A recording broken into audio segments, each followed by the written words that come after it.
People have been interested in capturing images from the time humans painted on the walls of their caves. We have always looked for ways to observe and record the world around us. Photography is the natural continuation of this desire. Projected images have been noted for thousands of years. The camera obscura has been around since Aristotle's time at least. Scientists used it for centuries in experiments. Astronomers used it to observe and study the sun and other astronomical events. By Leonardo da Vinci's time, artists began to notice its potential as an artistic tool. The camera obscura, so named by astronomer Johannes Kepler, is an apparatus consisting of a simple box with a small hole on one side. It is used to project an image of a subject onto a surface inside the box. Natural light passes through the small hole, and the image is produced upside down on the opposite interior surface of the box with perfect color, dimension, and perspective. By placing paper where the image is projected, an artist can use it to trace or sketch the scene. By the 19th century, people were seeking a way to make the fleeting images produced by the camera obscura permanent. In 1827, Joseph Nicephore Niepce created the first permanent image on paper using bitumen of Judea. He called the process heliography. Niepce soon partnered with Louis-Jacques Mandé Daguerre to find a way to permanently capture images. In 1833, Niepce died, and Daguerre went on to improve and perfect the techniques they were formulating. The daguerreotype process involved exposing a chemically sensitized polished metal plate to light. After development, the image would appear. The finished plate would then be housed under glass to protect the image. At the same time that Daguerre was working on his process, William Henry Fox Talbot was also developing his own different technique. In 1835, Talbot created the first negative image through his process he called photogenic drawing. This process, in which a negative image is reproduced as a positive image on a chemically treated surface, was the birth of the modern photographic film process. Talbot called the finished image produced by his photogenic drawing process a calotype. It was also called a Talbot type after its creator.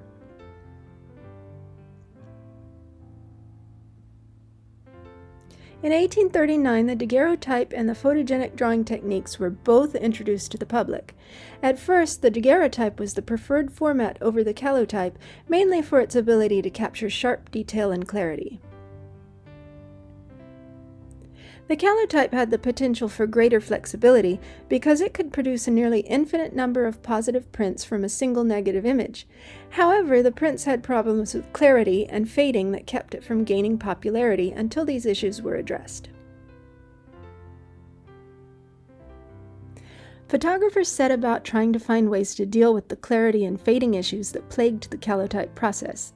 It was discovered that using glass instead of paper helped with these problems. In 1847, albumen, which is a binder made from egg whites, was introduced in France. Albumen helped to combat these issues, but the process was complicated with a long exposure time.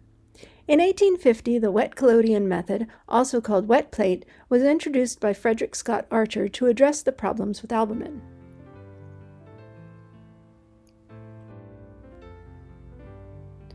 In 1842, Sir John Herschel invented the cyanotype. This is a process in which no camera is required. An object is placed directly on the surface of a chemically treated light-sensitive paper and exposed to sunlight. When the exposure is complete, the paper is rinsed in a water bath and allowed to dry. As it dries, the areas that were not covered by the object will turn a dark blue, and the areas that were blocked by the object will be a lighter blue, creating a silhouette. Anna Atkins applied the cyanotype process to photography, using it to catalog and study plant specimens. Her cyanotypes have a delicate beauty and detail.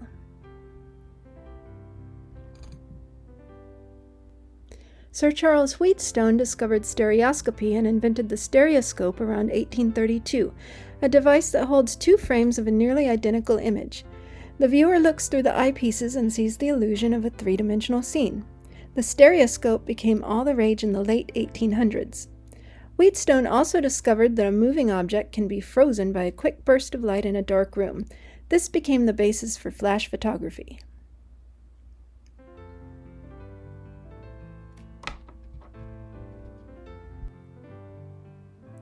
Portraiture became wildly popular with the dawning of photography. Previously, having a portrait created of oneself or one's family was a luxury of the rich members of higher society. By the 1700s, the middle class began to show a desire and interest in portraits. Photography burst onto the scene, and this new technology suddenly made it easy and affordable for ordinary people of the middle classes to have their likenesses recorded for future generations. So why did nobody smile in early portrait photography? The process for sitting for a portrait session was not very comfortable. The exposure time for a plate was rather long, and the subject had to sit absolutely motionless for the entire time, or the exposure would be blurry. It was normal to place a subject in a head clamp to keep them perfectly still.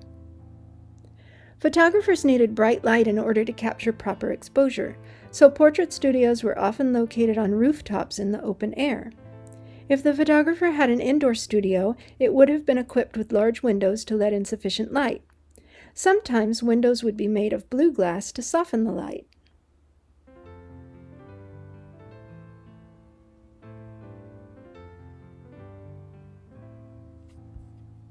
Another reason everyone tended to look so stiff and earnest was that having one's portrait taken was usually considered a formal and serious event.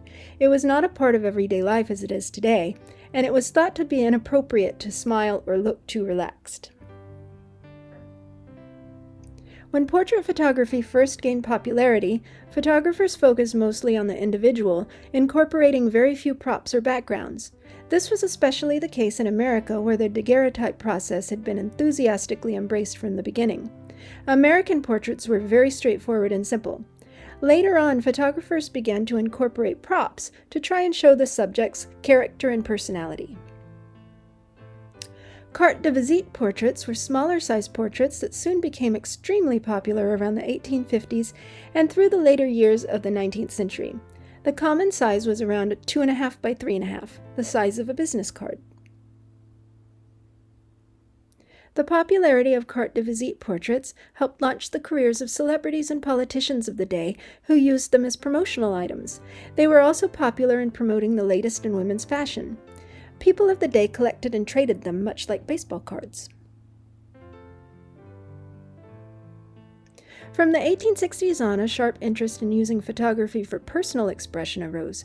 Amateur photographers began to achieve notice, among them Lewis Carroll, author of Alice in Wonderland, and photographer Julia Margaret Cameron. Although she enjoyed quite a bit of success, at times she received payment and exhibited her work, Julia Margaret Cameron considered herself an amateur. She photographed numerous well-known individuals and photographed friends and family as subjects. Her soft focus and beautiful use of lighting gave her work a distinctive quality.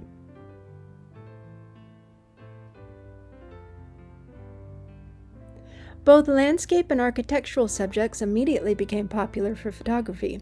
The fact that these subjects didn't move made them ideal for the long exposure times needed for early photography.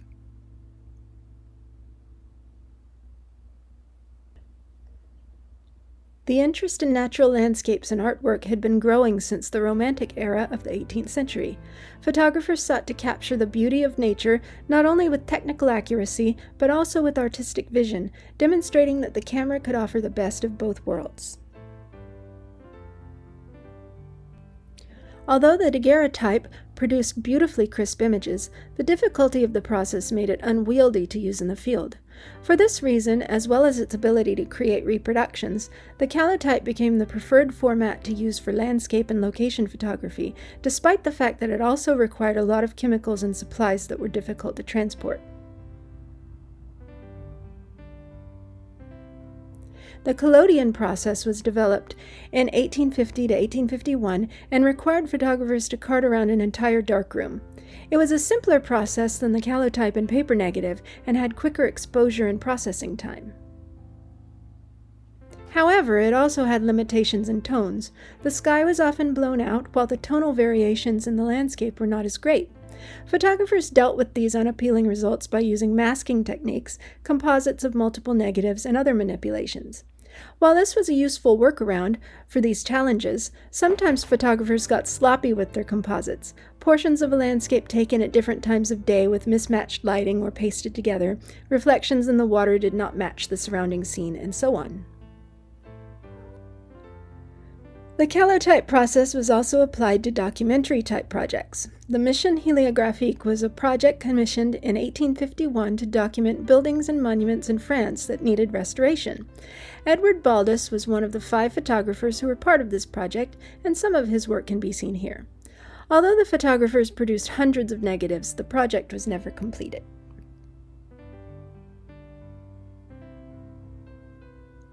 In America, there were few historical monuments to document. After the Civil War, American photographers became interested in photographing the building of the railroad system and the rugged environment of the West.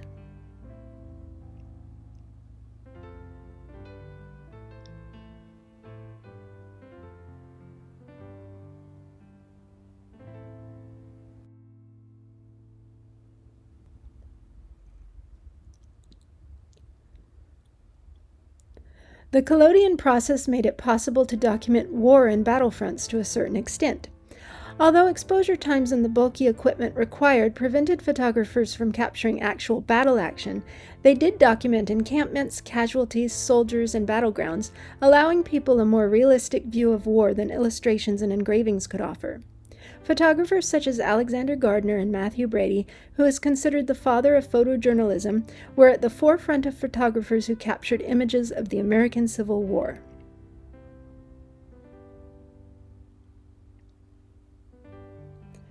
Photography came a long way in a relatively short time and forever changed the way we look at and record the world around us.